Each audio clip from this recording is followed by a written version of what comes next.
கோவை நவக்கரை பகுதியில் உள்ள JSS இயற்கை மற்றும் யோகா மருத்துவக் கல்லூரியில் மாணவ மாணவிகளுக்கான தங்கும் விடுதிகள் கட்டிட திறப்பு விழாவில் தமிழக ஆளுநர் RN ரவி இன்று கலந்து கொண்டார். இந்த நிகழ்ச்சியின் போது மாணவர்களால் அமைக்கப்பட்டிருந்த இயற்கை மருத்துவம் சார்ந்த கண்காட்சியினை அவர் நேரில் பார்வையிட்டார். பின்னர் மாணவர்கள் இடையே சிறப்புரையாற்றிய ஆளுநர், நாடு சுதந்திரம் அடைந்ததற்கு பிறகு மேற்கத்திய கல்வி முறை சார்ந்துதான் கற்பிக்கப்பட்டது. இதில் நல்ல விஷயங்கள் இருந்தாலும் இப்போதைக்கு தேவைப்படுகிற கல்வி முறையில் நமது கலாச்சாரம் குறித்தும் பண்பாடு குறித்தும் எடுத்துரைத்து முக்கியத்துவம் அளிக்கும் வகையிலான கல்வி முறை தேவைப்படுகிறது. சனாதன தர்மம் என்னும் நமது அடிப்படை கொள்கையை நாம் மறந்துவிடக் கூடாது. இதில் யோகா மற்றும் இயற்கை மருத்துவம் முக்கிய பங்கு வகிப்பவை. நாம் அறிவியல் மற்றும் தொழில்நுட்ப வளர்ச்சி அடைந்தால் மட்டும் போதாது. இந்திய கலாச்சாரத்தையும் யோகா மற்றும் இயற்கை மருத்துவம் குறித்த அறிவையும் வளர்க்க வேண்டியது மிகவும் முக்கியமாகும் என்றார்.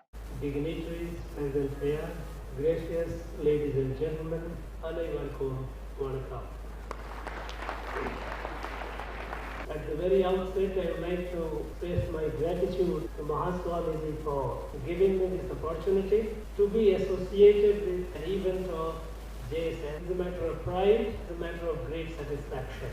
This institution, for the last some 1,000 years, has played a very, very significant role in preserving the unity, the integrity, and the core values of our country, Bharat. We all know that Bharat, unlike in the West, is a country not born out of conquest by any ruler or a king. It is a civilizational, cultural, and a spiritual evolution that happened over a long period of time, several thousand years ago, which has spread from north to south, east to west, and created this beautiful country called Bharat. And those civilizational values, culture and spiritual tradition is what is we call Sanatana Dharma. That is the identity of this country.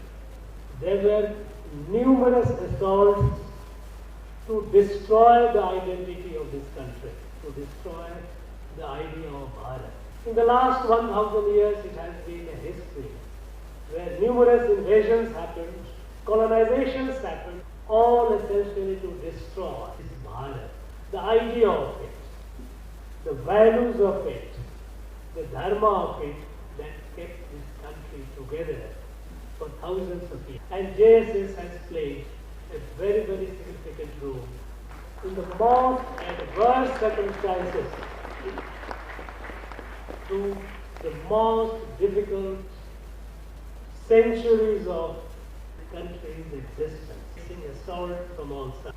And so I have a great respect, a great regard, I should call it a great reverence for the institution which has done it, this incredible job, carried on this incredible responsibility for such a long time. And the present Mahaswamiji is carrying on that legacy. My humble pranam, my deepest sense of gratitude to him and all those who are associated with him. After our country became independent and when we set on a modern education, again in that backdrop, the modern education which was largely inspired by the Western system of education, which was based on Adi-Bhautik, materialistic, a lot of science, technology, very good things to learn. But that's not the end of it. In true Indian tradition, the true Bharatiya Parampara, we needed to have an educational system which is rooted in our ancient values and at the same time embracing the best of the modern science and technology. Much later, Swami Vivekananda mentioned that what kind of Bharat he wanted. What kind of Bharat was needed, not only for the benefit of Bharat, but for the benefit of the whole world. He said, the Bharat of his dream is one whose muscles are made of iron, whose sinews are of steel, but whose brain is Vedantic. That is rooted in Sanatana Dharma, Sanatana Adhyatma, which believes that universality, every creation, element of creation is divine. There is no exclusivity. There is no one who is other. Everyone is part of our country is moving ahead. And moving ahead with a clear goal. Not only a clear goal, a clear timeline. Growth can keep happening. But if it keeps happening at an incremental pace, that is not going to happen. We have to grow. We have to transform this country so that this country is able to reach its destiny, to attain its destiny. It has to be a plan. And that is what the Honorable Prime Minister, when he said on this latest Independence Day of Amrit Kaal, this next 20 years of Amrit Kaal, beautiful term, the country's resurgence. By 2047, when the country will be celebrating, the countrymen and women will be celebrating the 100 years of independence, where it deserves to. In this journey, while our countrymen and women are working hard, they are doing incredible things. There are problems. Our adversaries don't like this peaceful rise of India, but they don't have the capacity to take on this country frontally. They did till a few years back. They don't dare to do it now because they know there will be cost. They did Pulwama, they got the message. The response was surgical strike. They did Galwan, the response was befitting, no misadventure. You will get the response in a befitting manner. The country of today, the Bharat of today, is not Bharat what it was till a few years back. And so, our adversaries, they know the cost. They know the cost of a frontal attack or aggression. So they will be very, very careful. And now what they are trying is to create problem within the country. And their most favorite tool is terrorism. Create terror modules, cause terror attacks, and thereby demoralize the people of this country. What does terrorism do? We all know that terrorism or terror is a proxy war. It doesn't fight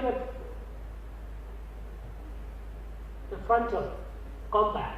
They do it in a most sinister and secret way. But they do it in a way they know that the impact is that it terrorizes the people, demoralizes the people. And then our people are confident they are moving forward.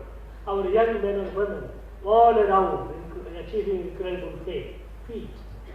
Be it in startup, be it in industry, be it entrepreneurship, everywhere we are doing wonderful. At this time, to demoralize the people.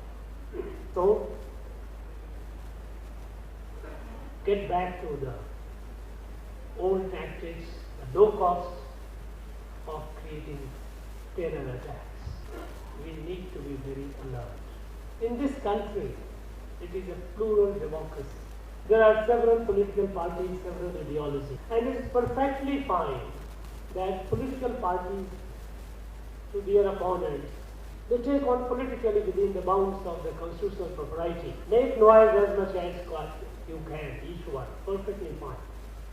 But when it comes to terrorism, there should not be any true thinking. There should not be any soft pedaling. There should not be any lack of resolve, because terrorists are enemies of all. They are friends of none. Now what happened a few days back in this very district? It was an attempt to unleash a major terror attack, a high-profile terror attack. It was providential. It was providential that the terrorists could not succeed, and the blast happened, killing one of them.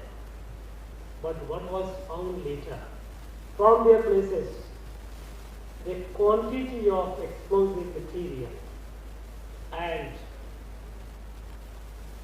bomb making, IED making, explosive device making, chemicals and ingredients were enough to suggest that they had a plan for a series of attacks.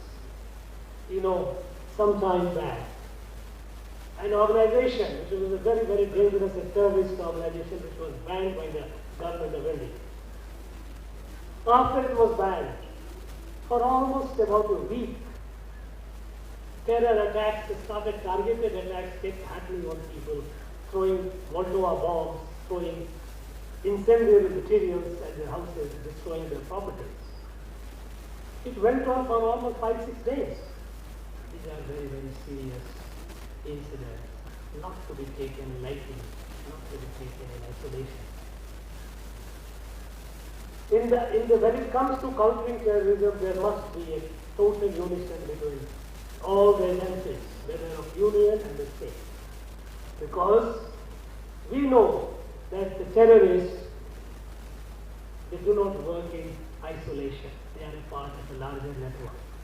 And this place, Coimbatore, is a known place for hatching terrorist modules for a very long time. There have been terror attacks there. And the fact that these people, they were conspiring, they were planning, they were getting materials and fabricating IEDs, devices to inflict terror attacks. It went unnoticed. It's a serious matter. Some of them who have been caught, those who are involved, those who have been known to be involved, they were on our radar even in the past. It's not that they have come for the first time. Where did we miss? Did we lose our monitoring system? We know that from this place, people have been trained and groomed to Iraq, Syria, Afghanistan. And in this backdrop, this incident, what happened a few days back, should not be taken very lightly. Within minutes, within a few hours of the attack, it became very clear that it was a terrorist attack. It was very clear that all the materials that they were doing was a part of a larger conspiracy. And I give credit to Tamil Nadu police, which did it. Tamil Nadu police is one of the most efficient police in the country.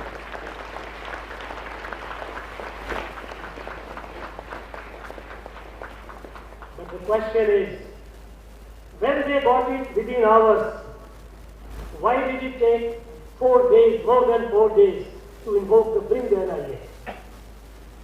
We all know that in this terror attacks, time is very important. Terrorists would like to erase the tracks and trails of the conspiracy, of the planning. We gave them more than 4 days. Now this is not the kind of message that we need to give to the terrorists. I think for the sake of the country, even if it is not for the sake of the God, let us not go soft on the terrorists. Their plans. They are, as I said, they are enemies of the people, enemies of humanity. They are not friends of anyone. Tamil Nadu police did an excellent job, but Tamil Nadu police is an instrument. Tamil Nadu police cannot communicate with NIA and ask them to come. But those who were supposed to take the decision, they took more than 4 days. I do not like to dwell more on it. I, as a Deputy National Security Advisor, when I did the work, I was getting materials. I did compilation of the working of the terror module. Tamil Nadu police gave me excellent material. I know them. I know how professionally competent and efficient they are. The Popular Front of India. This is a terrorist organization. And it is the Tamil Nadu police which gave me the material when I was a Deputy National Security Advisor. Perhaps the largest and most reliable material. There were very few other state police who gave me that much. So, here, the law enforcement agency knows they are capable. They need a free hand. And they must be given that free hand. Because when it comes to terrorism, I don't think we need to go soft on it. Our country is like a cusp. It has already taken a journey forward. It is moving forward. This is irreversible. But those who try to sabotage it, by the act of terror, they will not succeed. My appeal to others is not to go soft on it, not to dither or give a message which can be ambiguous when it comes to terrorism or terrorists. We must be one, we must be clear-headed, we must be decisive, we must be tough in our words, in our actions. Yoga and naturopathy are very, very crucial. Today, not only does the world have accepted yoga, but even for naturopathy there is a greater interest and greater demand.